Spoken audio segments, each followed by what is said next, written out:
सुरेश एक सुतार था जो जंगलों से लकड़ियां लाकर उनसे खूबसूरत फर्नीचर बनाया करता था। सुरेश की कला अप्रतिम थी, पर उसे कभी भी अपने काम का सही मोल नहीं मिला। सुरेश भाई, मैं इस टेबल के बस 1,000 रुपए ही दे पाऊंगा। ठीक है भैया, चलेगा।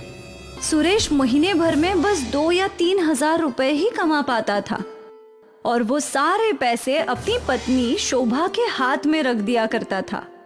ये ले, इससे घर का राशन ले आ। ठीक है, पर अब आपको थोड़ा ज्यादा काम करना होगा। क्यों?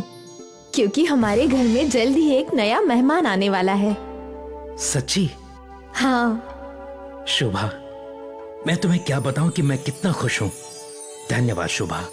अब ज्यादा क्या, मैं दिन रात काम करूंगा, अपने बच्चे को सारी सुख सुविधाएं दूंगा।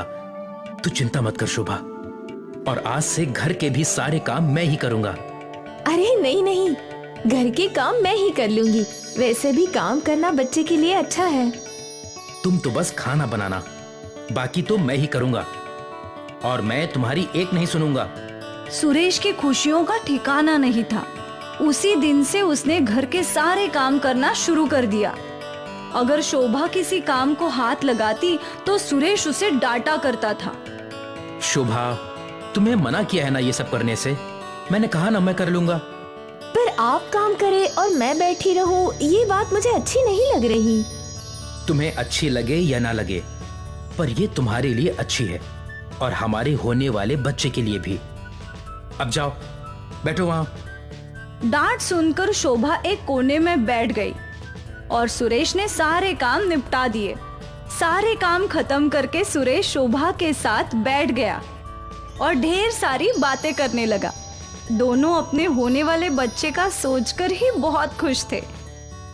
सुरेश अपने सुतार का काम भी करता था और घर का सारा काम भी, पर वो बहुत खुश था। समय बीता और शोभा ने एक बहुत ही सुंदर बेटी को जन्म दिया। सुरेश ने अपनी बच्ची को गोद में लिया और उसके आंसू बहने लगे। अरे आप रो क्यों रहे हैं? रो नहीं रहा, ये तो खुशी के आंसू हैं। सुरेश ने अपनी बच्ची का माथा चूमा।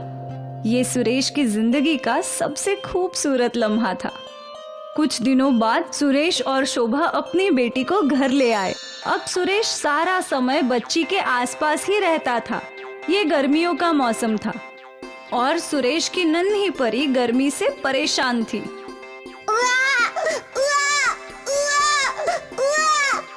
ये क्यों रो रही है? कैसे भूख लगी है? नहीं, अभी तो दूध पिलाया है। तो फिर ये रो क्यों रही है? शायद इसे गर्मी लग रही है। शोभा ने बच्ची को लपटा हुआ कपड़ा खोला और बच्ची थोड़ी सी शांत हुई। कुछ देर बाद वो वापस रोने लगी।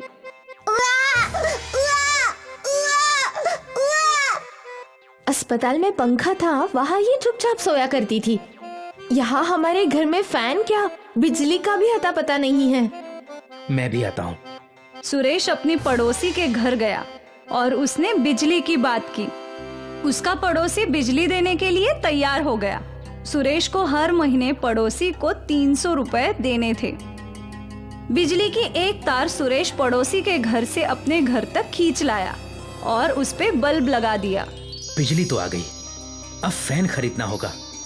फैन कम से कम 1,000 रुपए का तो होगा ना?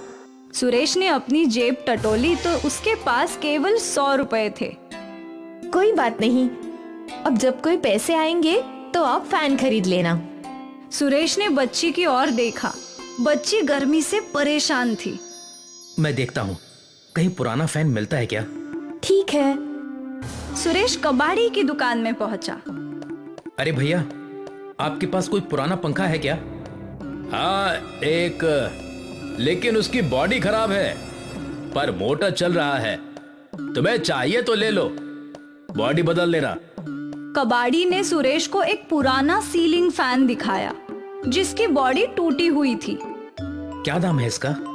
वैसे तो 100 रुपए है, पर इसकी बॉडी इतनी टूटी हुई है इसलिए तुम 50 रुपए दे दो। ठीक है। सुरेश ने उस आदमी को 50 रुपए दे दिए और वो फैन खरीद लिया। फैन खरीदकर सुरेश हार्डवेयर की दुकान पर गया। अरे भैया, इस पंखे की बॉडी और ब्लेड कितने के पड़ेंगे? अरे ये तो बहुत पुराना मॉडल है, इसकी बॉडी तो बहुत महंगी है। बॉडी और ब्लेड मिलाकर 1,000 रुपए लगेगा। क्या? 1,000 रुपए सुनकर सुरेश चौंक गया। इतने सारे पैसे वो कहाँ से लाता? इसलिए वो चुपचाप अपने घर की ओर चल पड़ा। आप पंखा ले आए? ले तो आया, पर इस पंखे की बॉडी टूटी हुई है और इसमें नए ब्लेड लगेंगे और उसका दाम 1,000 रुपए है। बाप रे, इतने सारे पैसे कहाँ से आएंगे? कुछ ना कुछ तो करना ही पड़ेगा। सुरेश ने उस पंखे को जमीन पर रख दिया और सोचने लगा कि वो उस पंखे के साथ क्या कर सकता है। अगर मैं इस पंखे की बॉडी और ब्लेड लकड़ी से बनाऊं तो? क्या ऐसा बन सकता है? मैं कोशिश तो कर ही सकता हूं ना।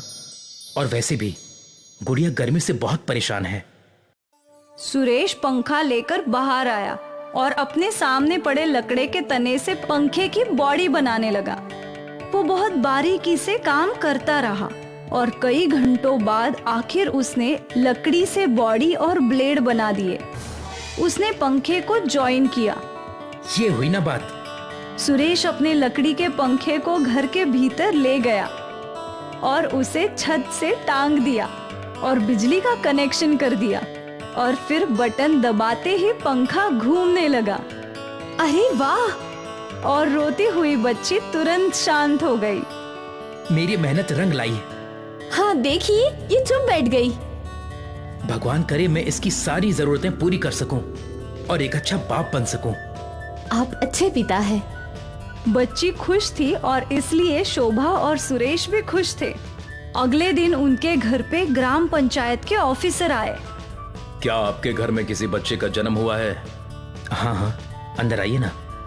वो ऑफिसर घर के भीतर आया। मुझे बेटी हुई है। कल जन्म हुआ है ना? हाँ। तभी ऑफिसर का ध्यान ऊपर घूम रहे लकड़ी के पंखे पर गया। ये कैसे हो सकता है? क्या ये सच में लकड़ी का है? हाँ, मैंने खुद बनाया है। अद्भुत, बहुत खूब। मैंने पहले ऐसी लकड़ी की कला नहीं देखी। ये कला नहीं, मजबूरी है साहब। सुरेश ने ऑफिसर को बताया कि क्यों उसने लकड़ी का पंखा बनाया। उस ऑफिसर ने लकड़ी के पंखे की और सुरेश के परिवार की एक तस्वीर ले ली और उसी वक्त उनकी पूरी कहानी सोशल मीडिया पर पोस्ट कर दी। इससे क्या होगा साहब? क्या होगा तुम्हें जल्द ही पता चल जाएगा। अब मैं चलता हूँ, वापस जरूर आऊंगा। लकड़ी के पंखे का फोटो और सुरेश की कहानी वायरल हो गई। लोग सुरेश की मदद करने आगे आ गए और सभी ने उस ऑफिसर के अकाउंट में पैसे भेजे। कुछ दिनों बाद वो ऑफिसर पैसों का बैग लेकर सुरेश के घर आया। तुम्हारी कहानी दुनिया भर को छू गई है और देखो, सब ने तुम्हारी मदद करने के लिए कितने पैसे भेजे हैं। तुम अपनी बेटी को हर खुशी दे सकते हो। सुरेश और शोभा की आंखों से आंसू बहने लगे। उन लोगों ने उम्मीद भी नहीं की थी कि ये सब होगा। सुरेश के परिवार की जिंदगी संवर गई। अब सुरेश ने अपनी बेटी के लिए हर सुख सुविधा खरीद ली थी। वो खुश था और ये सब बस उसके लकड़ी के पंखे की बदौलत।